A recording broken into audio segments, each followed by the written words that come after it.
Value Investing FM, episodio 309.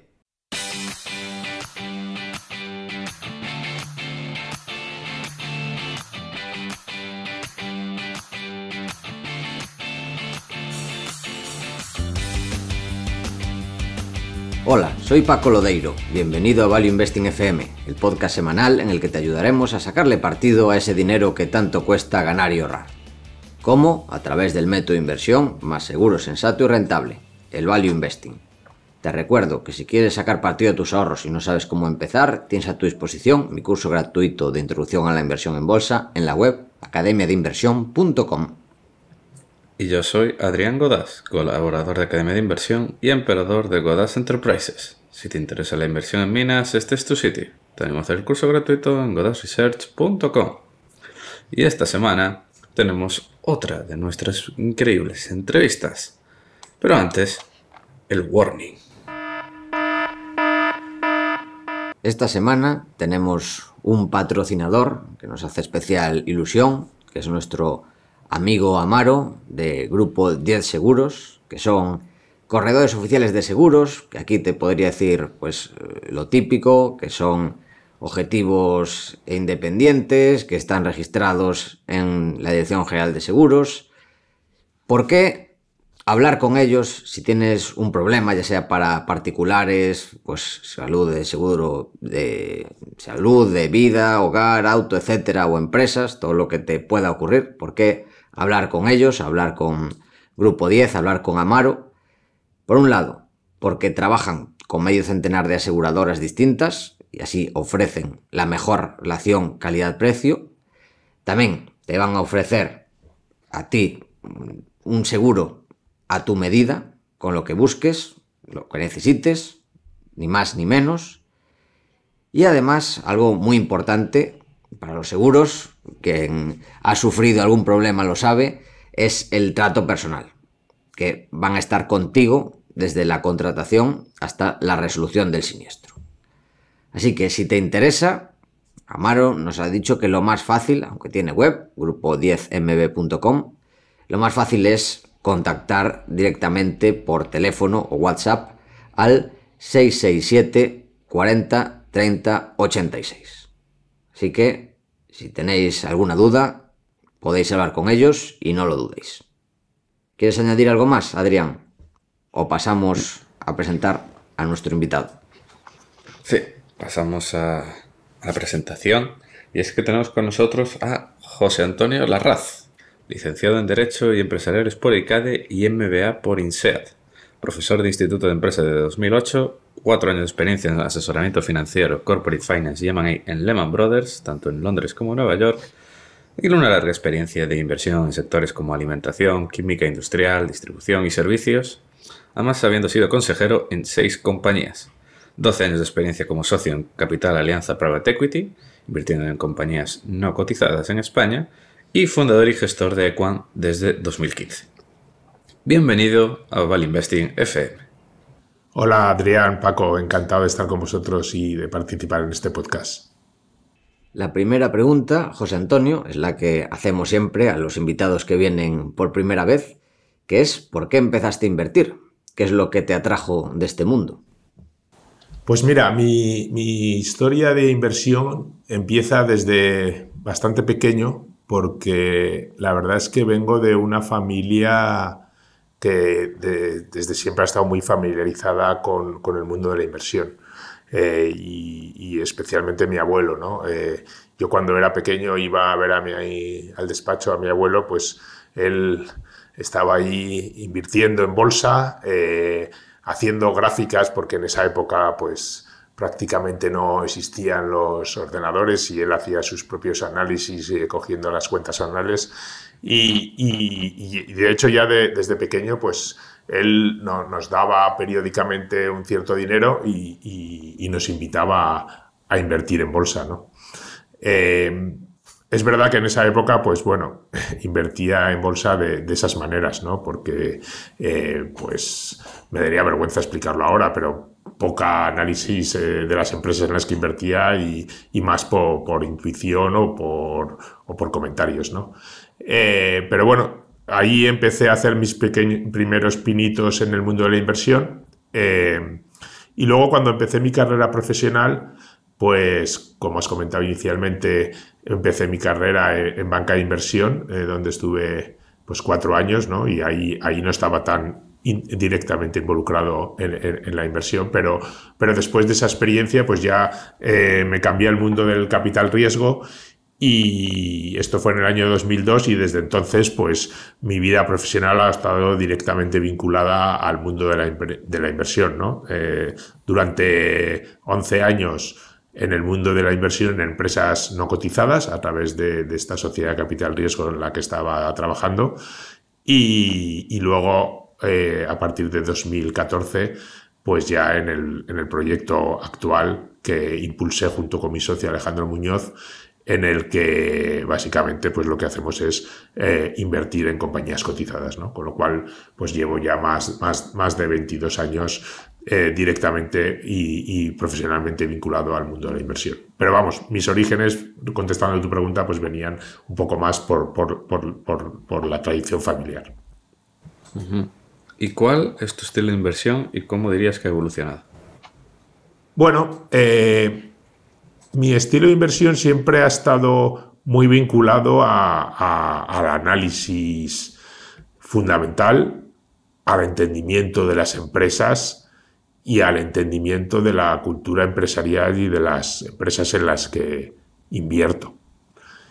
Y bueno, esto es así, yo creo, un poco por mis orígenes de cómo empecé a invertir profesionalmente, ¿no? Que, como os decía antes, empecé a invertir cuando me uní a esta sociedad de capital riesgo y me dediqué durante muchos años a invertir en empresas no cotizadas, ¿no?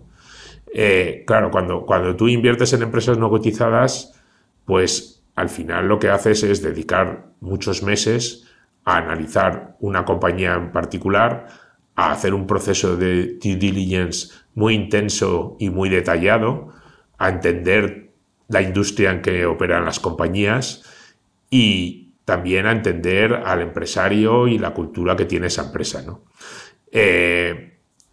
Cuando tanto mi socio como yo damos el salto al mundo cotizado, pues inevitablemente nos apalancamos en lo que era nuestra experiencia profesional anterior de invertir en compañías no cotizadas, ¿no? Y aplicamos esos mismos criterios, que es ese análisis profundo de las compañías, ese entendimiento de los negocios y las industrias en las que operan y sobre todo también tener una visión a largo plazo, ¿no? Porque eso también es algo que aprendimos durante nuestra época de inversión en no cotizadas y es que básicamente para generar valor en las compañías y para generar o conseguir buenas inversiones hay que esperar, hay que ser paciente y hay que tener una visión a largo plazo. Porque en el corto plazo, pues sí, algunas veces puedes pegar un pelotazo, pero eso está más vinculado a la suerte que a realmente haber hecho un buen análisis.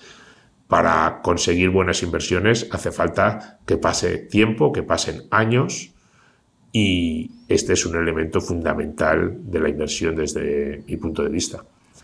Y bueno, pues esto es lo que he intentado aplicar cuando me he cambiado al mundo de las cotizadas, ¿no? Que para mí fue un cambio importante, ¿no? Y bueno, lo que también intentamos es aprovecharnos del cortoplacismo de los mercados. Nosotros pensamos que un porcentaje muy alto de la comunidad inversora, de las personas que invierten en bolsa, están mucho más preocupadas por el corto plazo, mucho más preocupadas por factores externos que pueden tener impacto en el comportamiento de las bolsas a corto plazo, que realmente en el entendimiento de los negocios y de las empresas y de cómo puede ser el comportamiento de esos negocios a lo largo del tiempo, ¿no? Y bueno, entonces esto es un poco lo que yo intento aplicar a la hora de invertir y un poco el estilo de inversión que he ido ejecutando, pues tanto desde el mundo de no cotizadas como en el mundo de las cotizadas. ¿Y cuáles crees que son las ventajas e inconvenientes de este paso? Porque por un lado, en el private equity, yo creo que puede ser una ventaja que tienes el capital ya dado, es decir, que no te andan entrando y saliendo partícipes que no los tienes que educar tanto, digamos, como si tienes un fondo que te puede entrar y salir en el peor momento, y quizás tengas mayores oportunidades en las cotizadas. No sé, tú que has estado en las dos partes, ¿cuáles son las ventajas e inconvenientes que ves? Vamos a ver, sí, perdón. En el mundo cotizado hay una ventaja muy importante de la que no gozas en el mundo no cotizado. Cuando tú estás invirtiendo en el mundo no cotizado, pues normalmente estás en un proceso competitivo en el que hay otros operadores que están intentando comprar la misma compañía y que por lo tanto es difícil que puedas comprar una compañía a un precio muy barato.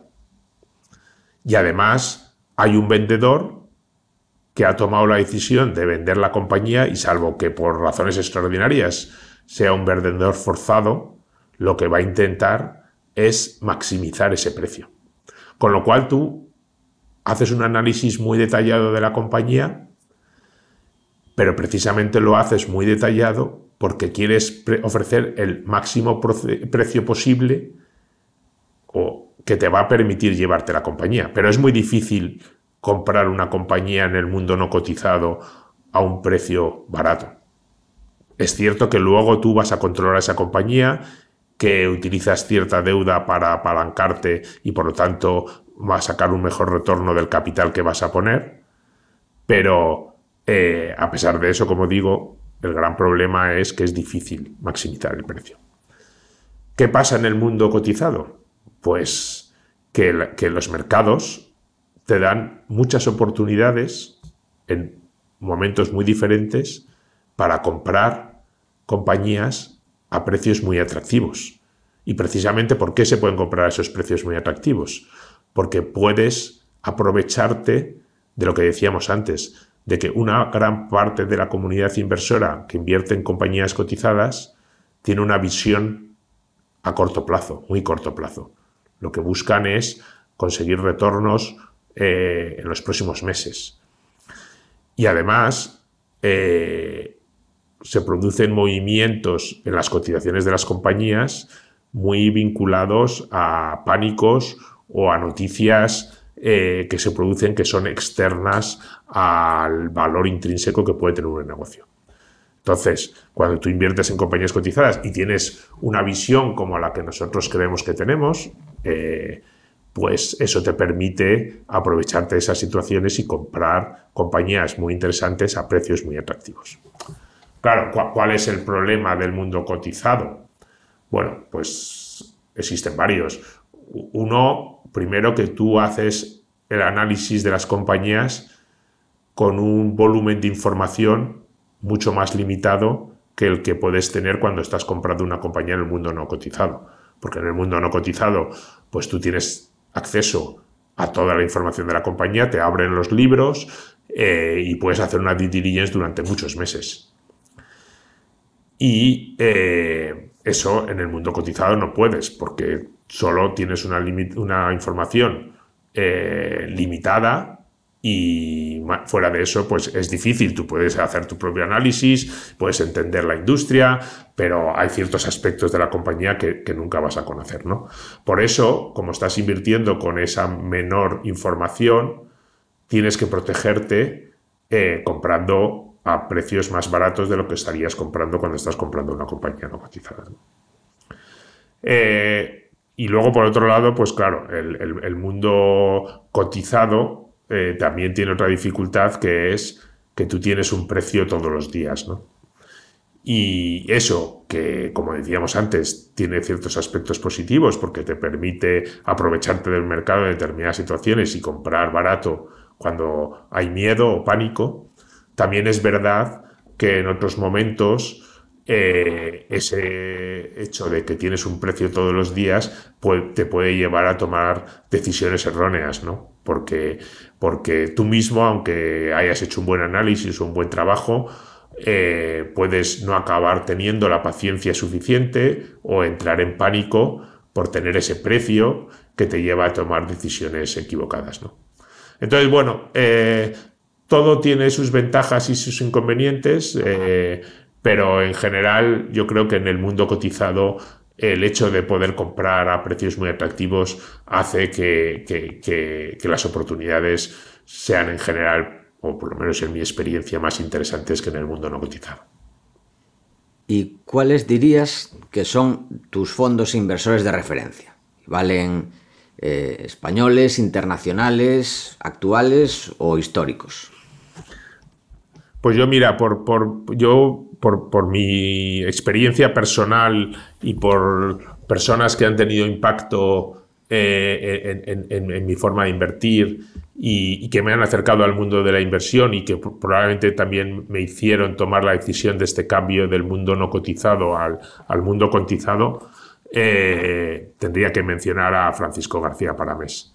Yo creo que Paco, pues, fue un pionero en la inversión independiente en España, que lo empezó a hacer cuando prácticamente nadie lo estaba haciendo en este país, y que consiguió que muchas personas, entre los que me incluyo, pues sintiéramos una mayor atracción al mundo de la inversión.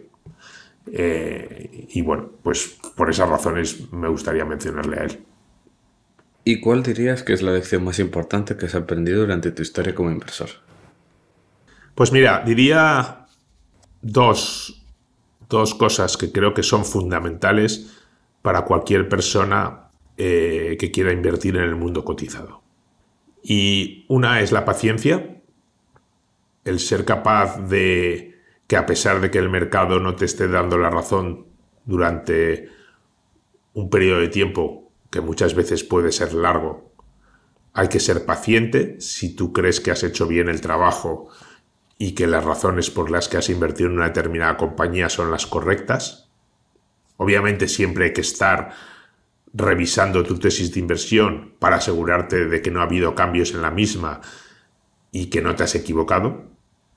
Pero si eso sigue siendo así, tienes que ser paciente. Y la segunda lección, y perdón, me has preguntado por una, pero te pongo dos en una, es la consistencia. Creo que es fundamental definir muy bien cuáles son tus criterios de inversión, definir muy bien en qué tipo de compañías quieres invertir y qué criterios tienen que cumplir las compañías en las que vas a invertir. Y una vez que has hecho ese trabajo, ser consistente, no cambiar. No cambiar porque el mercado no te está dando la razón, no cambiar porque ahora está de moda no sé qué tipo de inversión, sino que es ser consistente, obviamente, de nuevo, también revisando constantemente si esos criterios de inversión tienen sentido, pero si lo tienen y tú estás convencido de que los criterios funcionan, lo que hay que ser es consistente, no puedes ir dando bandazos según lo que va diciendo el mercado. Yo creo que estos dos aspectos son fundamentales a la hora de tener éxito en la inversión. Pues después de este repaso a tu trayectoria y tu filosofía, empezamos con algunas de las principales tesis de inversión que tenéis actualmente en Equam. Y la primera es una con la que lleváis ya algo de tiempo, que es Arnoldo Mondadori Editore, empresa italiana, si no me equivoco. Ya por el nombre sería raro que me equivocase. Efectivamente, es una empresa italiana. Es una empresa italiana que cumple casi todos los requisitos que nosotros buscamos, o todos los requisitos que nosotros buscamos a la hora de invertir, ¿no? Y por eso, de hecho, es nuestra principal posición en el fondo. Mondadori es una compañía que es líder en el mercado editorial de libros en Italia. Tiene una cuota de mercado de aproximadamente entre el 30 y 35%. y sus principales competidores pues, son significativamente más pequeños que ellos. Esta compañía opera en dos segmentos principales. Uno es la edición de libros de lectura y la otra es la edición de libros de educación para colegios. Sería, por ejemplo, como un Santillana en España, que, como sabéis, pertenecía al grupo Prisa y que después, hace 3 años aproximadamente, fue vendido. Este negocio, bueno, es un negocio de los que nosotros llamamos negocios aburridos, probablemente poco sexys. Sin embargo, a pesar de ser aburridos, es un negocio bastante bueno. Es un negocio bastante bueno porque tiene varias características. La primera, que es un negocio relativamente poco cíclico y bastante estable. Es verdad que no tiene grandes crecimientos. El mercado en volumen de libros no crece mucho y la mayor parte del crecimiento viene por precio. Pero también es verdad que es un mercado que no cae. Incluso en periodos de crisis, pues el volumen de libros es bastante estable. Mucho más el volumen de libros de educación. Que ahí obviamente pues la estabilidad es todavía más alta, ¿no? Luego, por otro lado, es un negocio pues que exige relativamente poco capital, pocas inversiones y que por lo tanto es muy generador de caja, porque además el tipo de rentabilidad que se obtiene pues es relativamente alto. Estamos hablando de EBITDAs del 20-22% para un negocio que, como decía, pues exige relativamente poco capital. Con lo cual, estamos hablando de un negocio estable, de un negocio capaz de generar caja de manera bastante importante y un negocio que, como decía, tampoco tiene grandes crecimientos. Sin embargo, ¿qué pasa con Mondadori? Bueno, que Mondadori es una compañía. Primero, bueno, otro elemento importante para nosotros, es una compañía familiar. De hecho, la compañía está controlada por la familia Berlusconi. Bueno, como sabéis, Silvio Berlusconi falleció el año pasado y ahora la compañía está en manos de sus hijos. A nosotros nos gustan en general las compañías familiares. Creemos que normalmente dan estabilidad y que normalmente son compañías que están gestionadas con una visión a largo plazo, que es lo que, como decíamos inicialmente cuando hablaba de nuestra forma de invertir, es lo que nos gusta, ¿no? Y esta compañía, a pesar de estar en un sector que no crece especialmente, ha tenido un comportamiento y un crecimiento muy significativo en los últimos años. ¿Y cómo ha conseguido este crecimiento? Bueno, pues principalmente a base de adquisiciones. Como decía antes, como es un negocio que genera mucha caja, pues la compañía lo que hace es utilizar esa caja para ir comprando compañías y consolidando más todavía el sector en Italia. Y de esta manera pues compró hace 6 o 7 años un competidor en el negocio de libros de lectura, después compró otro competidor en el negocio de libros de educación, ahora recientemente ha comprado una editorial de cómics, que es un nicho, un segmento de mercado que ellos no estaban presentes y que es un segmento de mercado donde sí que hay crecimiento en volumen y por lo tanto les permite crecer, ¿no? Entonces, esta compañía, a través de estas adquisiciones y de las sinergias que ha ido consiguiendo en todas estas compras, ha conseguido tener un crecimiento bastante significativo en sus resultados, ¿no? Para poneros un poco de contexto, la compañía en el año 2017 tenía un EBITDA de aproximadamente 84 millones de euros. Y en este año 2023 todavía no se han publicado los datos, pero las estimaciones es que la compañía va a acabar con un EBITDA de 135 millones, ¿no? O sea, ha estado creciendo a niveles del 10% anual en EBITDA o en resultados. Y durante ese tiempo, a pesar de ese crecimiento, el nivel de deuda de la compañía ha pasado de 190 millones de deuda a 120, ¿no? O sea, que ha conseguido este crecimiento y ha financiado estas adquisiciones a la vez que ha seguido reduciendo su nivel de deuda, ¿no? Que está ahora por debajo de una vez deuda neta EBITDA. Y bueno, nosotros creemos que este es un negocio de mucha calidad y lo sorprendente y la razón por la que nosotros estamos invertidos es que podemos comprar esta compañía, o está cotizando actualmente, porque nosotros la compramos bastante más barato de lo que está ahora, pero seguimos pensando que tiene mucho margen de mejora, está cotizando a 5,4 veces EBITDA. O como nos gusta más mirarlo nosotros, porque nosotros nos fijamos mucho en la capacidad de generación de caja del negocio, esta compañía capitaliza 600 millones y el free cash flow o la generación de caja del negocio este año va a ser de alrededor de 65 millones. O sea, estamos hablando de un 11-12% de free cash flow yield con un negocio de una calidad muy buena, ¿no?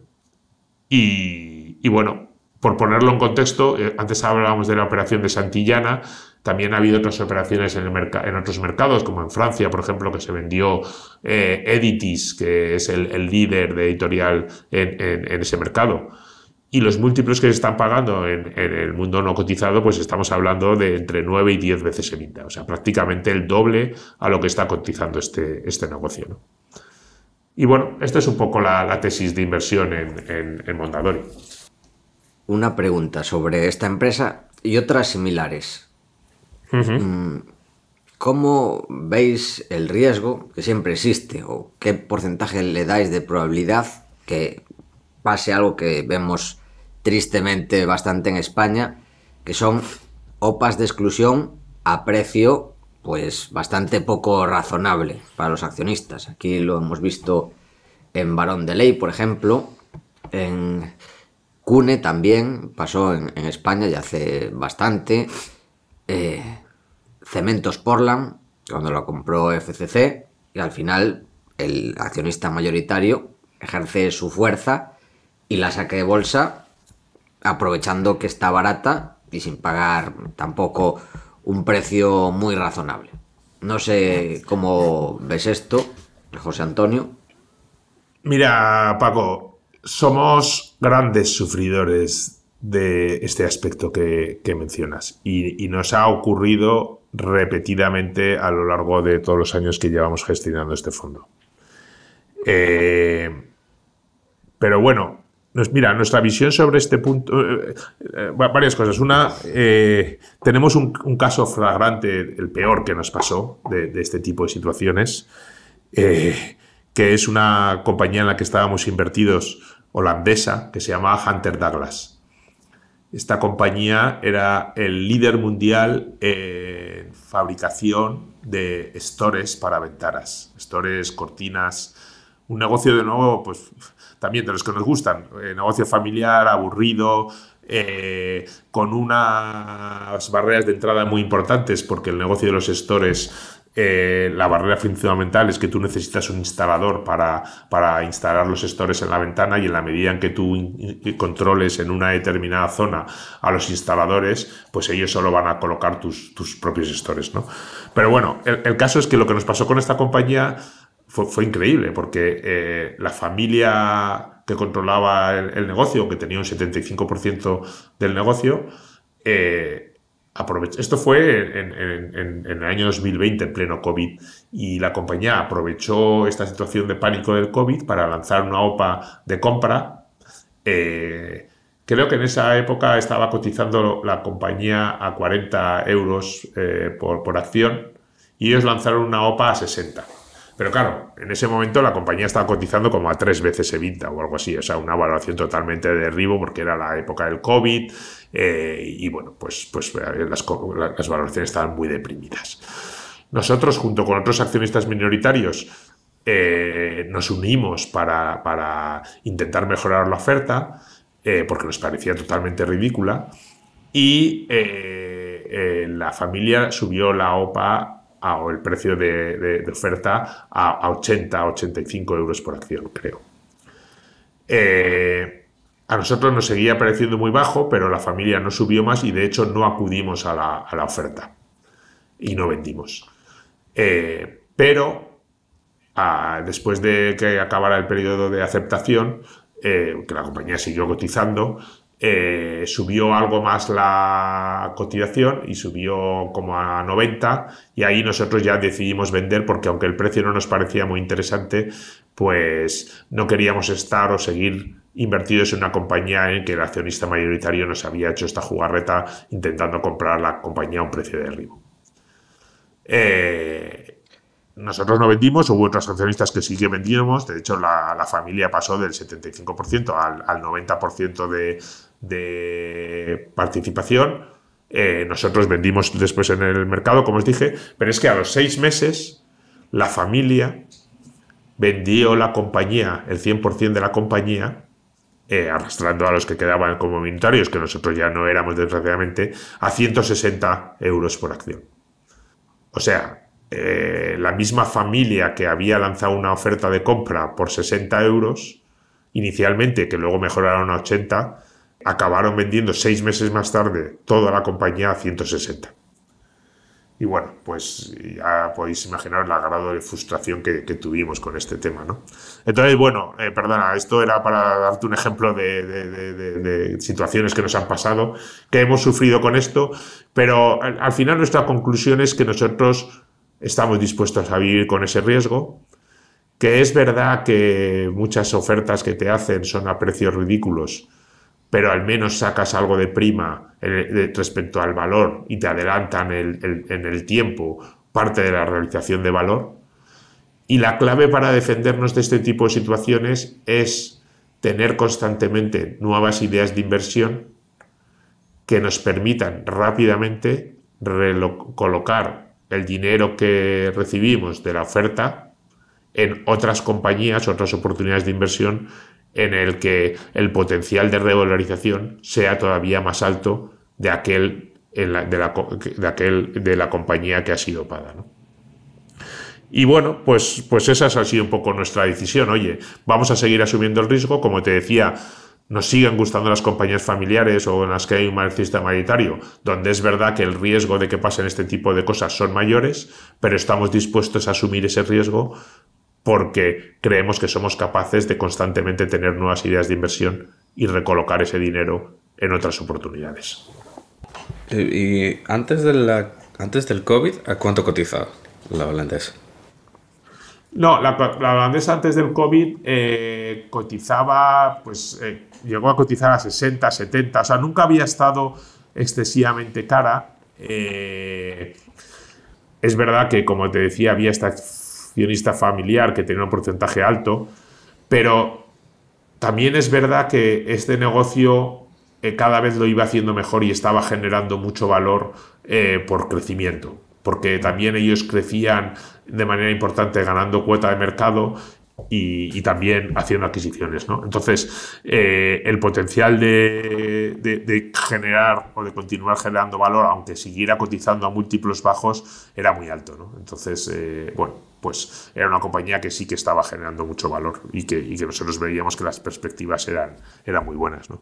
De hecho, lo compró la gente 3G, los brasileños, los mismos que compraron Burger King y que compraron el negocio de Anheuser-Busch, pues vamos, y que no son gente tonta, o sea, y lo compraron a también, 160. ¿no? Con Buffett. Sí, efectivamente, también lo compraron. Sí. Y, o sea, lo que quiero decir es que lo compraron gente profesional, seria, y pagaron 160 euros. O sea, y me imagino que ellos pensarían que ese precio era un buen precio para hacer un buen retorno. O sea, que era una compañía donde había mucho valor, la verdad. Y nos dio mucha rabia lo que pasó.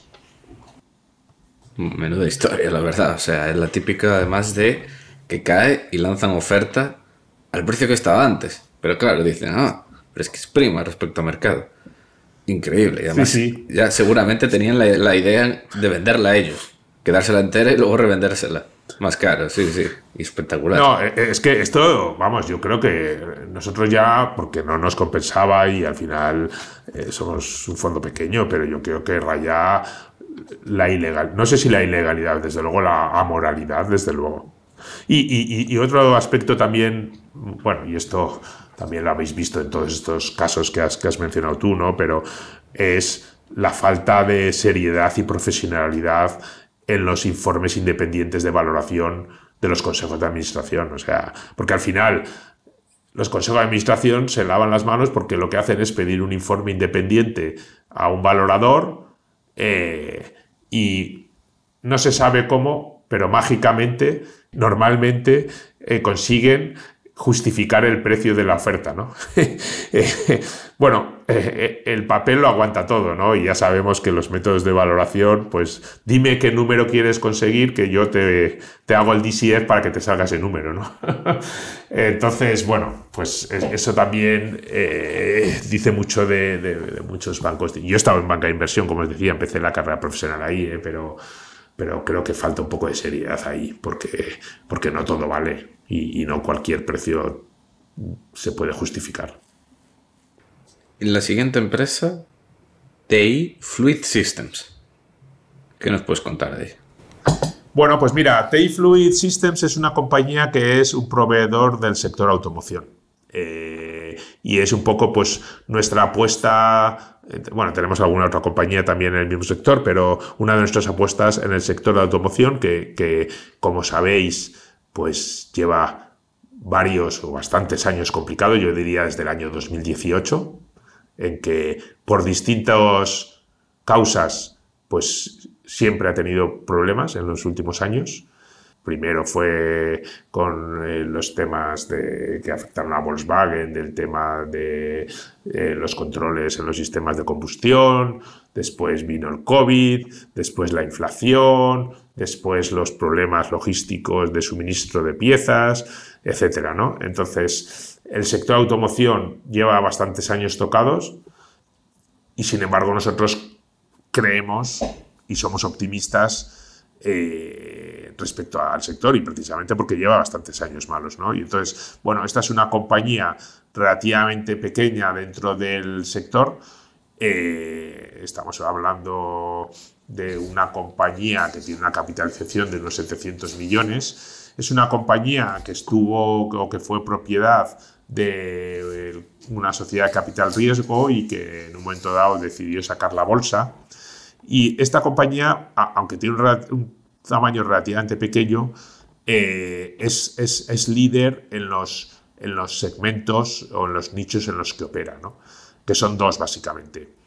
Uno, por un lado, es la fabricación de depósitos de gasolina para coches, y el otro es la fabricación de componentes y sistemas de transporte de los fluidos dentro de los vehículos. Estamos hablando pues del líquido de frenos, de los sistemas de refrigeración, etcétera, etcétera, ¿no? O sea, todo lo que sea un fluido que tiene que transportarse a lo largo del vehículo, pues esta compañía fabrica esos sistemas, ¿no? Y en ambos segmentos la compañía opera con otros dos o grandes operadores, o sea, estamos hablando de cuotas de mercado de aproximadamente el 30%, con lo cual está bastante concentrado, y esta compañía tiene una posición de liderazgo.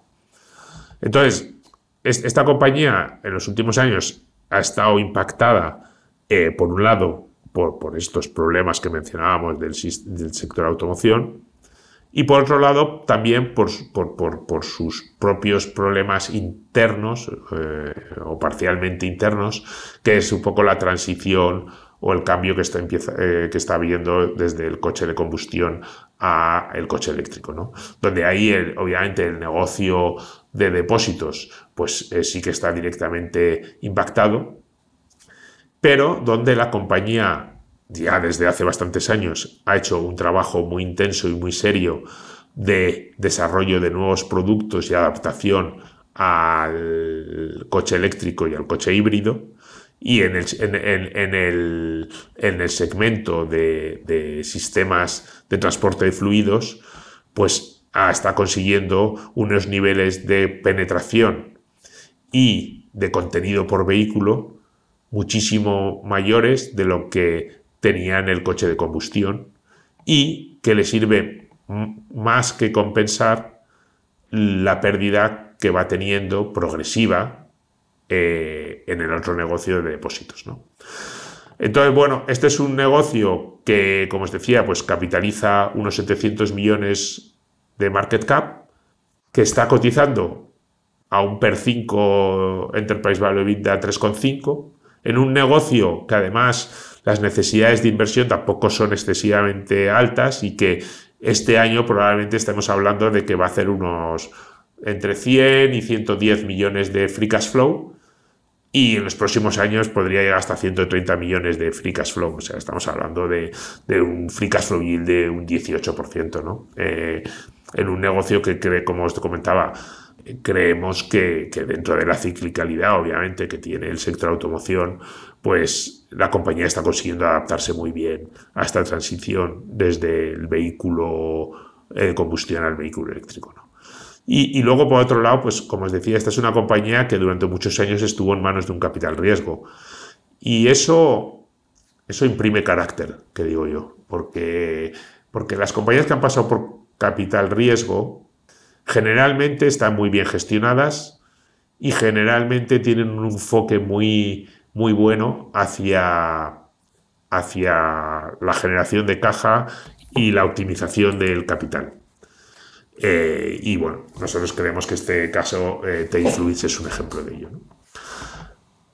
Lo cual, bueno, y me disgredo un poco, pero lo cual no quiere decir que esté invitando a invertir en compañías que saquen a bolsa las sociedades de capital riesgo.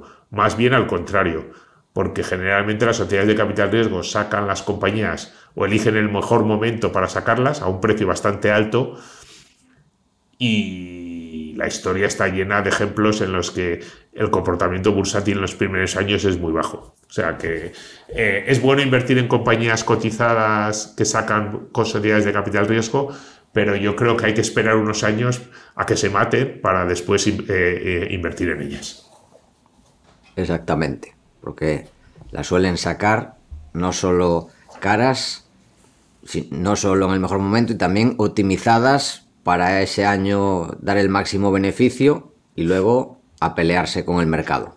Y ahí es cuando vuelve a normalizarse todo, ya la gente se aburre de ellas y es cuando hay que entrar en el mejor momento.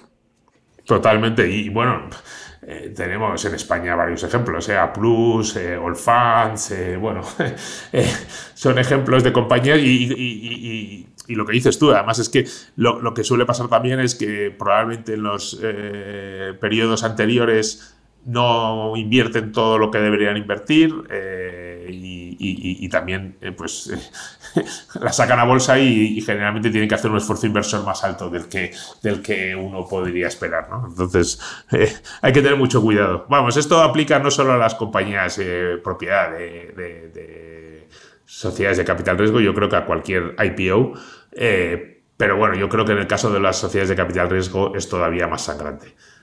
Totalmente. Otra empresa que tenéis en cartera, pues vamos rotando de países y vamos rotando de sectores. Esta vez vamos a Irlanda, al sector hotelero. Dalata Hotel Group. ¿Qué es lo que veis interesante en esta empresa y en este sector? Pues mira, esta es una de las inversiones que hicimos en la época del COVID, porque obviamente pues el sector hotelero fue uno de los sectores más afectados por los confinamientos que tuvimos que sufrir los ciudadanos, y bueno, fue una compañía que se puso a un precio muy interesante y que nosotros aprovechamos para comprar. Pero sin embargo es una compañía que seguimos manteniendo en cartera, ha tenido algo de revalorización respecto a lo que nosotros compramos, pero creemos que el potencial es todavía mucho más alto. Esta compañía Dalata, como tú decías, es una compañía irlandesa y sus hoteles están principalmente en dos mercados. Yo diría tres mercados. Están en Dublín, donde es la compañía claramente líder de la ciudad, de una cuota de mercado altísima, en hoteles que esta compañía se posiciona en hoteles de lujo o de nivel alto, no ultra lujo, pero niveles 4 o 5 estrellas, ¿no? Y con una marca muy reconocida. Entonces, por un lado están en Dublín, por otro lado están en el resto de Irlanda, y lo diferencio porque son dos mercados algo diferentes, la capital frente al resto del país. Y luego están en el Reino Unido, donde están algo en Londres y también, sobre todo, y es donde han estado creciendo más, en el resto del Reino Unido, fuera de Londres, ¿no? Porque Londres es un mercado excesivamente competido, donde hay mucha oferta y, bueno, es un mercado que no es tan fácil, ¿no? Y luego, por otro lado, la compañía ha empezado a hacer los primeros pinitos en Europa continental, con un primer hotel que compraron en Holanda, en Ámsterdam, y luego otro que compraron en Alemania. Entonces, bueno, esta es una compañía... ¿Por qué nos gusta? Bueno, primero porque la compramos muy barata cuando estaba en el COVID. Segundo, porque está muy bien gestionada. Tiene un nivel de gestión muy, muy bueno y tiene además una posición de liderazgo en los mercados en los que opera, ¿no?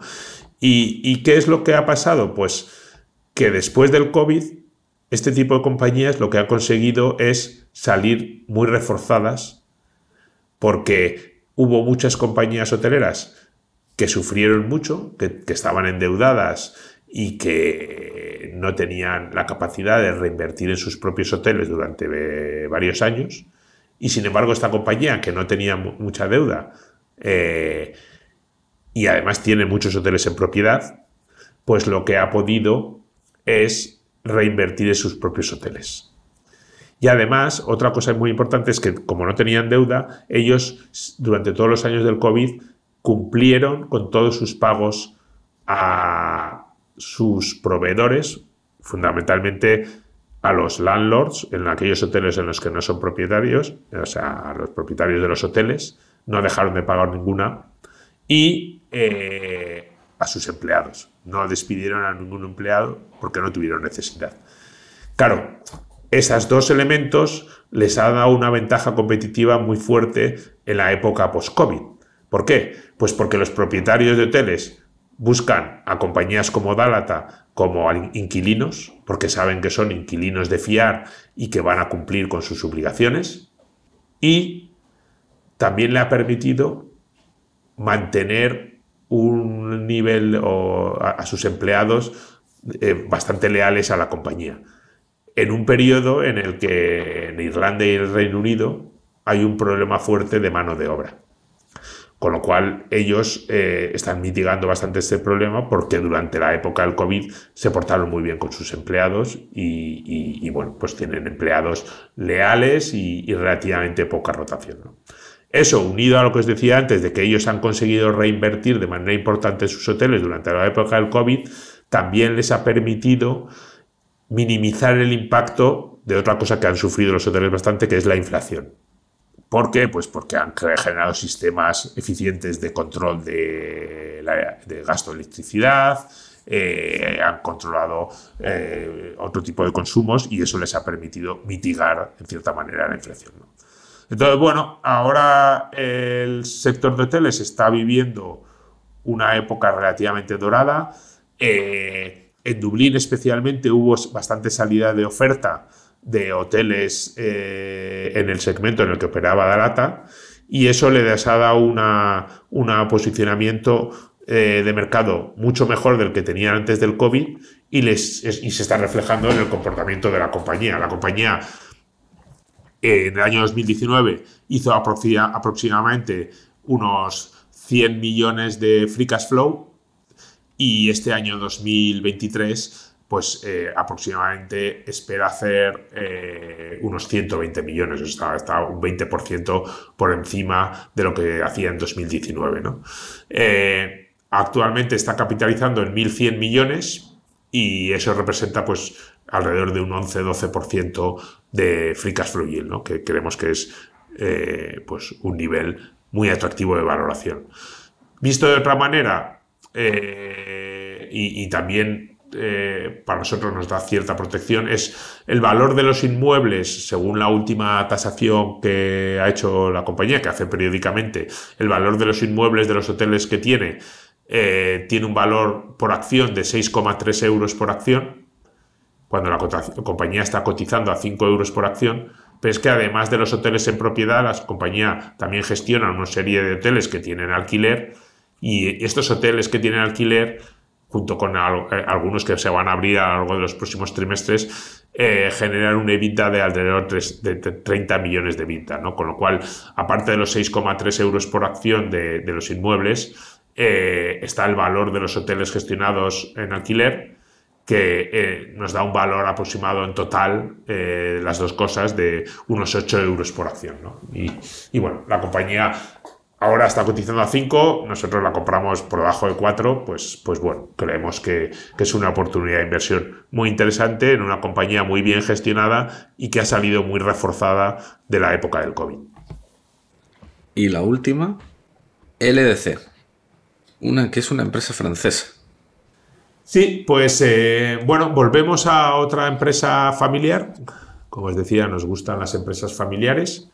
Volvemos a un negocio aburrido, porque esta compañía se dedica a la fabricación y venta de pollo y carne avícola. Y volvemos a una compañía que, a pesar de estar, bueno, familiar dicho, aburrida, y luego es una compañía que, a pesar de estar en un negocio que tampoco tiene tasas de crecimiento muy importantes, la compañía ha conseguido crecer de manera muy significativa en los últimos años, ¿no? Esta compañía es francesa, como hemos dicho, tiene una posición de liderazgo altísimo en Francia, con una cuota del mercado de más del 50%. Ellos venden el pollo y también el pato y el ganso y otro tipo de carnes, por un lado a los supermercados, por otro lado a las cadenas HoReCa, que va desde restaurantes hasta las grandes cadenas tipo McDonald's o Kentucky Fried Chicken, etc. Y por último también venden a procesadores industriales, a fabricantes de productos alimenticios, que utilizan la carne de pollo o de pato en sus propios procesos industriales, ¿no? Y, como os decía, tiene una posición de liderazgo muy importante en Francia. Y luego lo que llevan haciendo desde hace bastantes años es crecer internacionalmente. Entraron en Polonia, entraron en Rumanía, entraron en el Reino Unido, han entrado en Benelux y han ido creciendo en todos estos países por vía adquisiciones, ¿no? Entonces, la compañía consigue crecer, por un lado, porque es verdad que, sin ser unos crecimientos muy espectaculares, la carne de ave está creciendo frente a otro tipo de proteínas, principalmente carne de vacuno, y por lo tanto hay cierto crecimiento ahí. Y luego, por otro lado, está creciendo por vía adquisiciones y vía internacionalización, ¿no? Con lo cual, de nuevo, y parecido al caso de Mondadori, pues estamos hablando de una compañía que hace unos años tenía, concretamente el año 2017, hacía 300 millones de EBITDA y este año espera cerrar en 600 millones de EBITDA. De nuevo, ha conseguido doblar el EBITDA en 7 años. Y además es una compañía que no tiene deuda. O sea, tenía 200 millones de caja hace 7 años y ahora tiene 500 millones de caja. Con lo cual, pues bueno, tiene un balance muy fuerte, y eso a pesar de este fuerte crecimiento que ha conseguido y de todas las adquisiciones que va haciendo periódicamente, ¿no? Entonces, bueno, pues eso, empresa familiar, empresa aburrida, con crecimiento, con posición de liderazgo y, de nuevo, empresa que está cotizando actualmente por debajo de 4 veces EBITDA, a 3,7 veces EBITDA, que creemos que es un precio absolutamente de derribo. La compañía, hasta hace 3 o 4 años, o 2 o 3 años, era bastante poco conocida y hacía pocas actividades de comunicación con la comunidad inversora. Y bueno, esto está empezando a cambiar. Las familias propietarias se han dado cuenta de que la compañía sigue cotizando en niveles muy baratos a pesar de que siguen haciéndolo muy bien y están siendo mucho más proactivos en la comunicación con los inversores, ¿no? Y bueno, nosotros lo que creemos es que eso antes o después llevará a que la compañía empiece a ponerse en valor, ¿no? Y bueno, mientras tanto, pues la compañía sigue generando valor año tras año y sigue creciendo de manera bastante importante y significativa. Bueno, tesis de todos los países, muy europeas, eso sí, os centráis en Europa, en el fondo Equam, y para todos los gustos y sectores. Sí, nuestro fondo es un fondo europeo. Sí. Eso sí, siempre con unas características comunes. Pagar barato, comprar barato y empresas estables, de momento, las que hemos visto aquí, en general también son así, las que os gustan. No soy mucho de invertir en cíclicas, aunque bueno, alguna como el sector del automóvil puede serlo, pero otras no tanto. Y con una familia detrás, ¿no? Digamos que esas son lo que buscáis en este tipo de empresas. Efectivamente, ese es un poco lo que buscamos. Lo principal, sí. Pagar poco. Pagar poco, sí. Y añadiría un cuarto criterio que para nosotros es bastante importante, que es que tengan balances fuertes y no tengan mucha deuda. Eso también le damos mucha importancia y más todavía, obviamente, en el contexto en el que vivimos, en el que hemos acabado finalmente y afortunadamente, esperemos, con el mundo de los tipos de interés cero, ¿no? Que permitían todo tipo de atrocidades. Entonces, ponemos mucho énfasis al balance de las compañías en las que invertimos. Totalmente. Ahora, cuando han subido los tipos, es un ejemplo de lo que dice Buffett, que cuando sube la marea se ve quien nada desnudo. Efectivamente. ¿Y quieres comentar algún error de inversión? Vale tanto empresa concreta como algo más conceptual. Bueno, la verdad es que no voy a ser muy original, pero y está muy en relación con el último comentario que he hecho de los criterios de inversión. Pero el principal riesgo de inversión para nosotros es la deuda. Y vamos a ver, si tú inviertes en una compañía y no tiene deuda, pues la capacidad de aguante y el riesgo de pérdida muy importante de capital disminuye de una manera muy significativa. Cuando tienes deuda es todo lo contrario. Lo que pasa es que a veces es muy tentador porque bueno, también el upside la capacidad de revalorización es mucho más alta, ¿no? Entonces, bueno, la deuda es una fuente de problemas. Nosotros estuvimos invertidos en Arista en su momento, que bueno, es una compañía conocida, bueno, porque estuvo García Palamés invertido también, aunque nosotros estábamos en la compañía antes que él, con lo cual no es que se la cooperamos a él. Y bueno, y sin ir más lejos, bueno, ahora hemos vivido el capítulo Grifols, ¿no? Que es otro ejemplo del riesgo de la deuda, ¿no? Bueno, yo creo que la deuda es la principal causa de errores de inversión. No la única, pero sí la más importante. Muy bien, José Antonio. Pues ahora pasamos a las preguntas cortas. Y la primera, un deportista o equipo histórico de cualquier deporte. Pues mira, yo soy un gran amante del ciclismo. Me gusta mucho montar en bici y me gusta mucho ver el ciclismo. Y por eso el nombre que voy a decir es Alejandro Valverde. Me parece, bueno, un deportista obviamente de éxito que ha conseguido innumerables victorias en gran número de pruebas, pero me parece también una persona humilde, me parece una persona trabajadora y una persona que ha conseguido estar en la pomada del éxito hasta los 42 años. y eso tiene mucho mérito. Entonces, me quedo con el Bala. Un artista. Mira, me gusta mucho la pintura y me gusta la pintura del siglo XX. Entonces, hay muchos pintores que me gustan, pero por mencionar alguno, voy a mencionar a Edward Hopper, que es un pintor americano del siglo XX que pintaba escenas de la sociedad americana en un estilo de expresionismo abstracto y bueno, que uno de sus cuadros más conocidos, que probablemente sonará a alguno de los oyentes, es Noctámbulos, un cuadro en el que pinta una barra de un restaurante americano. Bueno, es un pintor que me atrae y me gusta mucho. Un clásico, el Night Owls. Es posiblemente las pinturas más famosas de su década, sin duda. Efectivamente. La siguiente, un empresario. Pues mira, yo soy un auténtico fan de los empresarios.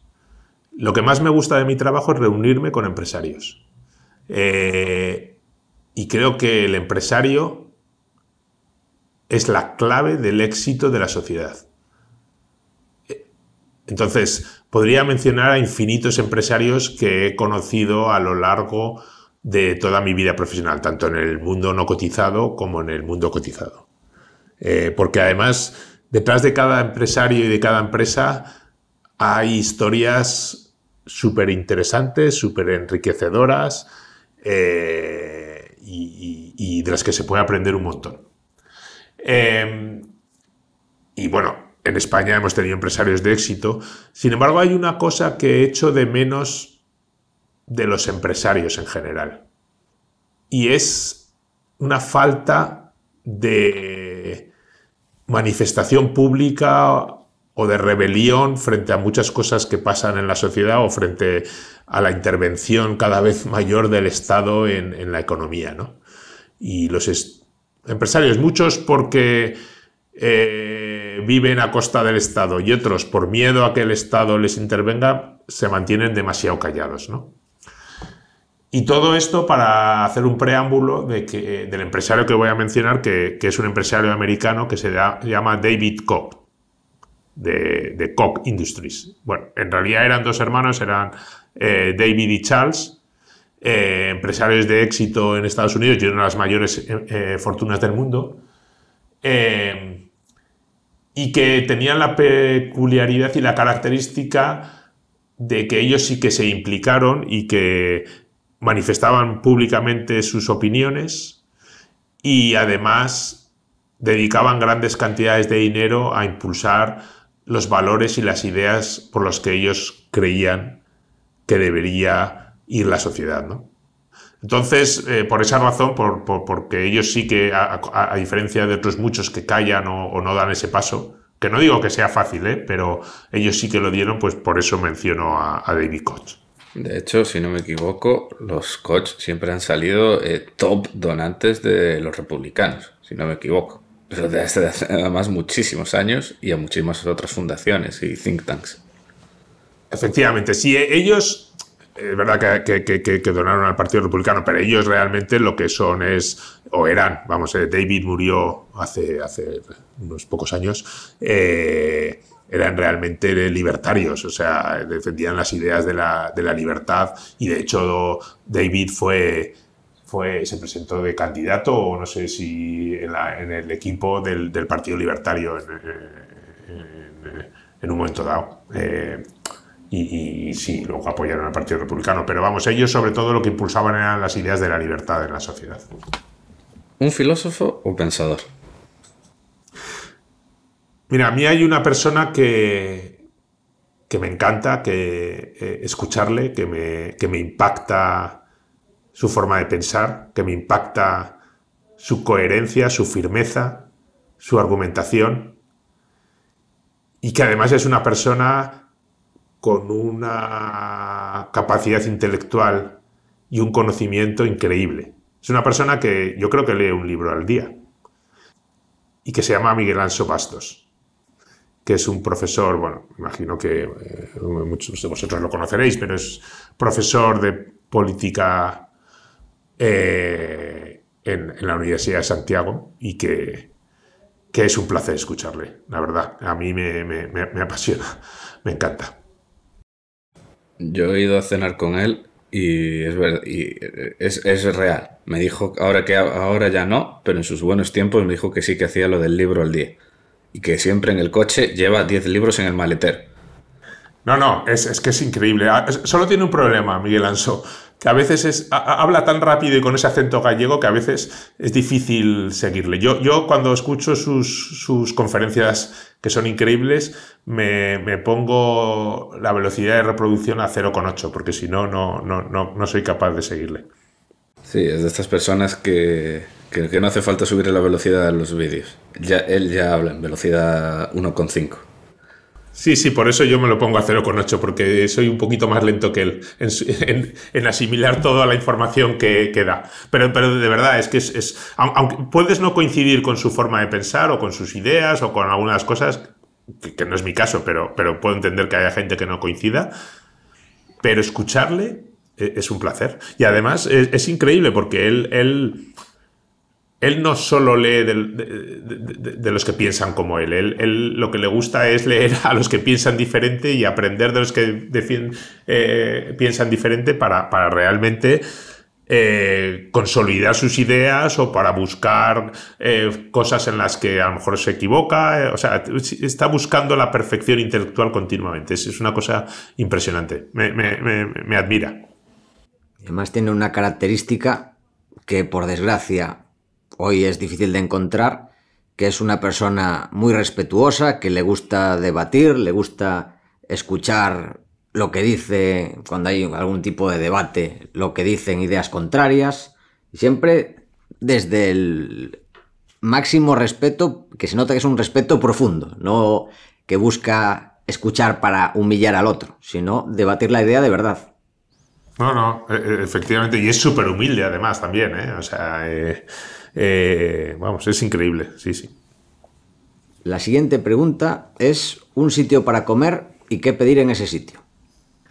Pues mira, iba a decir que en mi casa, porque la verdad es que mi mujer es una grandísima cocinera, pero bueno, intentando salirme de esa respuesta, a mí lo que me gusta me encanta comer, me encanta descubrir sitios nuevos, y me gusta salirme un poco del circuito tradicional, ¿no? O sea, porque al final...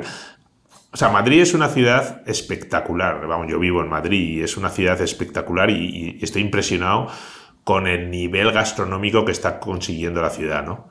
Lo que pasa es verdad que bueno, hay determinados sitios que es verdad que se come muy bien, pero también lo pagas, ¿no? Y que a lo mejor están influenciados por las modas y si estás en la calle Jorge Juan, pues ya tienes un plus del 50%, ¿no? Entonces, a mí me gusta y me entretiene descubrir sitios que en Madrid se están abriendo un montón de gente joven, de gente que probablemente ha trabajado pues, con cocineros famosos o en restaurantes famosos durante un tiempo y que en un momento dado dan un salto y crean su propio restaurante de manera independiente. Y esos son los tipos de sitios que a mí me gusta, ¿no? Descubrir y conocer. Además, que son significativamente más baratos que los que comentábamos anteriormente, ¿no? Entonces, suelo ir mucho Mira, me gusta mucho ir a los mercados, el mercado de Vallehermoso, el mercado de Antón Martín, donde hay este tipo de sitios, ¿no? Y entonces, hay muchos o varios que voy descubriendo, ¿no? Pero por mencionar alguno, hay uno que se llama Bardero, cerca de la zona de Atocha, de la estación de tren, y que, bueno, es de los que he estado en los últimos meses, pues es uno de los que más me ha impactado, ¿no? Y bueno, no sabría decirte un plato en concreto, pero vamos, sí que me llevé una grandísima impresión del sitio y me gustó mucho. Muy bien. Cerca de donde haremos el evento, que estaremos contigo, que no lo comentamos, en poco más de un mes, ahí estaremos, en el gran evento, efectivamente, en la calle Juan de Mariana, en Talent Garden, que no me salía el nombre del sitio. Así que ya aprovecho para meter la cuña de que quedan pocas entradas y podéis comprarla en valueinvesting.fm y seguir este debate ahí con José Antonio sobre sitios donde comer por Madrid. Que hay un problema en Madrid, que lo comentamos siempre Adrián y yo, que es, además de los precios que son más altos, el pan. En general, el pan suele ser bastante malo, incluso en sitios más o menos decentes, pero te dan pan, lo que decimos Adrián y yo, es pan de Arizta, o sea, pan congelado. Aquí en Galicia vas a un sitio que dan una tapa de 2 euros y te dan un pan decente. ¿Qué pasa en Madrid con el pan? Bueno, es curioso, ¿eh? Mira, yo soy un fan del pan. Me encanta el pan, el buen pan. Y creo que esto es... Y yo creo que esto está empezando a cambiar, ¿eh? Lo que es impresionante, y esto va por modas también, por lo menos aquí en Madrid, es que en los últimos años han empezado a abrir panaderías artesanales a lo bestia. O sea, bueno, en mi casa antes no había ninguna y ahora tengo 4 o 5 panaderías con panes de mucha calidad pues en 1 kilómetro a la redonda de mi casa, ¿eh? Y bueno, esto yo creo que se está trasladando también a los restaurantes, ¿eh? Desde luego en el tipo de restaurantes que te digo, que mencionaba un poco de esto de gente joven, están cuidando también esta parte del pan, ¿eh? Y yo creo que esto está cambiando. La verdad es que a mí el buen pan me encanta y estoy dispuesto a pagarlo. Muy bien, bueno, me alegro, un cambio muy positivo para Madrid entonces. Bien, buenas noticias. Una canción. A ver, una canción. Mira, como soy aragonés de Zaragoza, voy a mencionar una canción de La Bordeta que se llama Canto a la Libertad y que probablemente la escribió con un concepto de libertad bastante diferente al que puedo tener yo. Pero la canción es muy bonita y como soy aragonés, pues menciono esta. Una película. Una película. Mira, me encanta Hitchcock. Desde siempre. Me he visto todas las películas de Hitchcock bastantes veces y no dejo de cansarme de verlas. Me encantan. Obviamente Hitchcock ha hecho bastantes películas, pero te mencionaré 2. La ventana indiscreta y Con la muerte en los talones. Y por último, un videojuego. Pues mira, aquí me habéis pillado. Porque no juego a videojuegos y no he jugado nunca, vamos, cuando era pequeño alguna vez al Donkey Kong o no sé, o al Mario Bros, o al Comecocos, pero vamos, no me atrevo a mencionar un videojuego, lo siento. Está bien. Siempre estás a tiempo de reengancharte, con comprarte el último modelo y ponerte a jugar. Y llegamos así a la recta final, las últimas preguntas, y la primera es, ¿qué has aprendido este último año?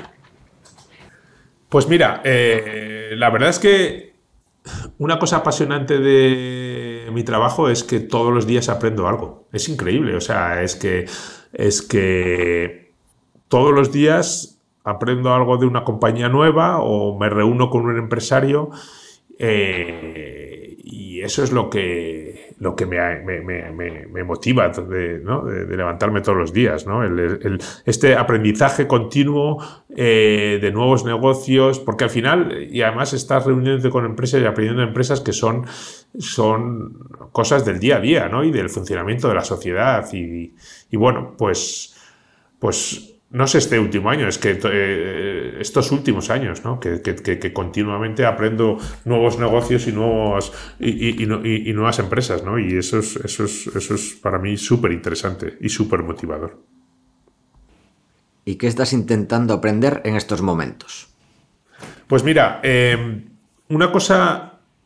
A ver, yo estoy impactado y emocionado con la victoria de Javier Milei en Argentina. Me parece un acontecimiento histórico y estoy con mucha ilusión de que realmente tenga éxito. Y entonces lo que estoy intentando aprender es sobre Argentina, porque a raíz de la victoria de Javier Milei me he empezado a interesar más por el país, que obviamente algo sabía, pero no tenía grandes conocimientos, y estoy intentando estudiar pues, tanto sobre la historia del país, de cómo pasó de ser la principal potencia del mundo, ¿no? A principios del siglo XX a la situación en la que está ahora, ¿no? Y bueno, pues esta es un área en la que estoy dedicándole tiempo y siguiendo con mucha atención e intentando aprender. Y por último, consejos y libros para inversores. Pues bueno, a ver, libros. Que no sé si es para inversores o bueno, alguno de ellos sí que es para libros, sí que es para inversores y otros son para la vida. Pero voy a mencionar 3 que me han gustado mucho o me han impactado a lo largo de mi vida. Uno es Capital Returns, de Edward Chancellor, que fue gestor durante muchos años de Marathon Asset Management, que es una firma gestora del Reino Unido. Y es un libro que explica muy bien cómo aprovecharse de los ciclos para invertir y el ciclo del capital. Un segundo libro que mencionaría, porque para mí tuvo mucho impacto en su momento y me abrió una forma de ver el mundo diferente, es el libro de Jesús Huerta de Soto, Dinero, Crédito Bancario y Ciclos Económicos, que me parece que está muy bien escrito y que, como decía, pues además ayuda a entender muchas de las cosas que han pasado en las últimas décadas, ¿no? Especialmente en relación con las políticas monetarias y los bancos centrales. Y por último, un libro pues un poco más alejado del mundo de la inversión, ¿no? Pero también para mí muy interesante y también de un aragonés, es Oráculo, Manual y Arte de la Prudencia, de Baltasar Gracián, un libro escrito en el siglo XVII y que contiene 300 aforismos para intentar aplicar a la vida y para intentar mejorar día a día, ¿no? Y pasito a pasito. Y bueno, creo que es un libro que para tener en la mesilla y para ojear y leer de vez en cuando, porque cada uno de estos aforismos pues son totalmente independientes uno de otro y se lee muy, muy fácil, ¿no? Pero es bueno releerlo y te ayuda a pensar y, como digo, a mejorar día a día, ¿no? Me parece increíble. Yo me lo leí hace un par de años. Muy bueno. Aparte que es buenísimo. Me sorprende que eres la primera persona que conoce el título entero. Literalmente. Bueno, ya te digo, lo tengo en la mesilla, entonces, claro, a fuerza de verlo. Y además que fue un libro que se hizo muy famoso internacionalmente. O sea, fue un bestseller internacional en su época, si no recuerdo mal, siglo XVII. Y al parecer se tradujo muy rápido en Francia, Alemania y se leyó muchísimo en Europa. Muchísimo, sí, correcto. Y a día de hoy sigue siendo bastante popular en todo el mundo. O sea, en listas de libros recomendados que ves de Twitter de gente estadounidense, lo siguen recomendando. O sea, yo creo que después del Quijote puede ser de los más populares escritos en español, que siguen vigentes a día de hoy y que se siguen leyendo. Sí. Pero de verdad No, no me extraña porque merece la pena. Está muy bien. Pues antes de terminar, José Antonio, me comentó Carmen, que está en vuestro equipo de Equam, de relación con los inversores, que estuviste en Nueva York en los ataques del 11 de septiembre. No sé si es cierto y pues, si es así, me gustaría saber cómo lo viviste. Pues mira, ¿Cómo se vio desde allí? Sí, vamos a ver, yo en esa época, como os decía, empecé mi carrera profesional en banca de inversión y trabajaba para Lehman Brothers. En los tiempos en los que Lehman Brothers todavía existía, ¿no? Y no había entrado en problemas, ¿no? Y efectivamente vivía en Nueva York y las oficinas de Lehman Brothers estaban en el Wall Financial Center, en Downtown Manhattan, justo pegadas al World Trade Center. Y yo vivía cerca de Central Park y cogía el metro todos los días desde Central Park hasta Downtown y mi parada de bajada era era en el World Trade Center. De hecho, recuerdo que ese día saqué dinero de un cajero ahí en el World Trade Center a las 8:31. Lamentablemente perdí el ticket, el comprobante de sacar dinero ese día. Igual lo hubiera podido subastar. Pero bueno, el caso es que ese día cogí el metro, llegué ahí, me fui a la oficina y lo que pasa es que yo en esa época estaba en un zulo. Ahí en mi edificio estaba en un zulo sin ventanas y no veía el exterior. Pero cuando ocurrieron los accidentes, pues de repente ahí en la oficina la gente empezó a decir que si una avioneta se había estrellado en las torres.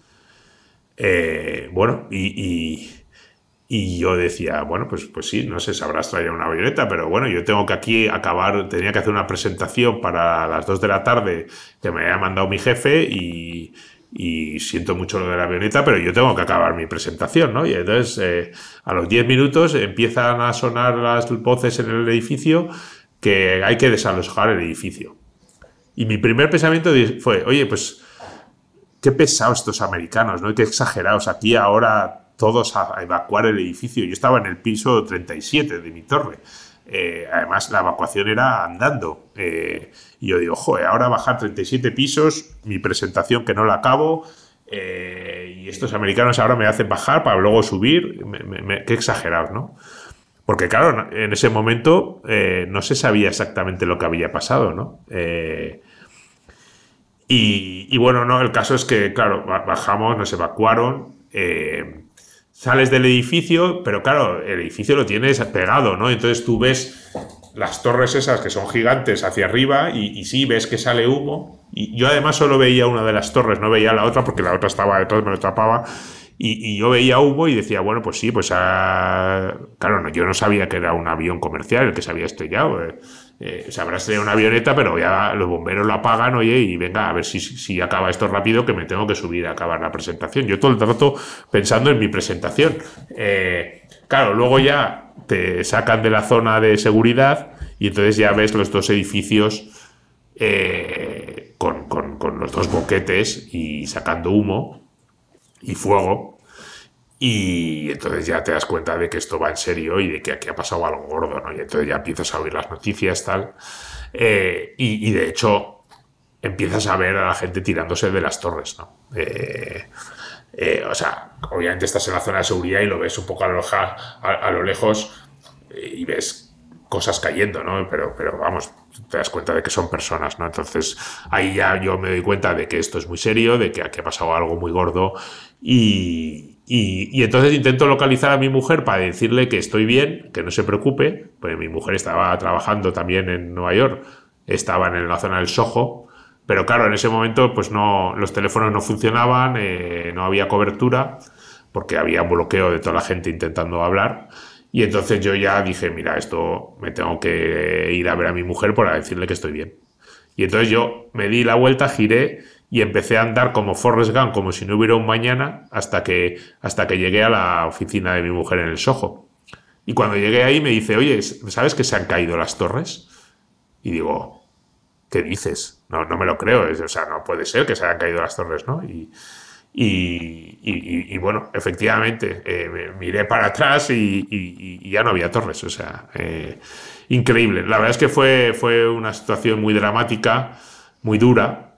En ese momento y luego los días siguientes, ver a Nueva York, una ciudad tan dinámica, tan vibrante, las 24 horas del día, en una situación de toque de queda, fue increíble. Fue increíble y también tuvo sus momentos bonitos porque también fue muy bonito la solidaridad y el compañerismo que se generó entre todos los habitantes, ¿no? Que vivíamos ahí en Manhattan, ¿no? En una ciudad que al final muchas veces es muy individual y todo el mundo va a lo suyo y corriendo y tal, se generó una situación de fraternidad que fue dentro de la dureza del momento, fue muy, muy intensa y muy bonita, la verdad.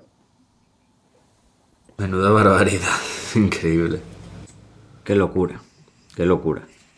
Sí. Bueno, José Antonio, muchísimas gracias por compartir este rato con nosotros, tus vivencias no solo financieras, sino también personales, y compartir vuestra filosofía en Equam. Ya sabéis, podréis ver a José Antonio en nuestro gran evento, el 16 de marzo en Madrid. Y para terminar, te cedemos el micrófono para lo que quieras. Bueno, pues Paco, Adrián, ha sido un placer estar con vosotros, me ha gustado mucho, he disfrutado mucho de esta charla con vosotros y nada, con muchas ganas también de participar en vuestro evento y de conocernos personalmente y también de ver ahí a vuestros oyentes y de interactuar con todas las personas que participen. O sea que, nada, muchas gracias por vuestra invitación. Adrián, ¿algo más que añadir? Nothing to add. Pues yo os recuerdo a nuestro patrocinador, Grupo 10 Seguros, con Amaro, que os atenderá personalmente y estará ahí con vosotros, acompañándoos en todo el proceso. Recuerdo su teléfono, 667 40 30 86. Y nada más. Esto ha sido todo hasta la semana que viene. Esperamos que te haya gustado el programa y queremos darte las gracias por estar ahí, y también te agradeceríamos mucho que nos des tus 5 estrellas en Apple Podcast, tu me gusta en iVoox, tu like en YouTube, las 5 estrellas en Spotify, ya que ayudarás a que este podcast siga existiendo y siga creciendo. Desde aquí, Paco y yo nos despedimos. Que el valor te acompañe.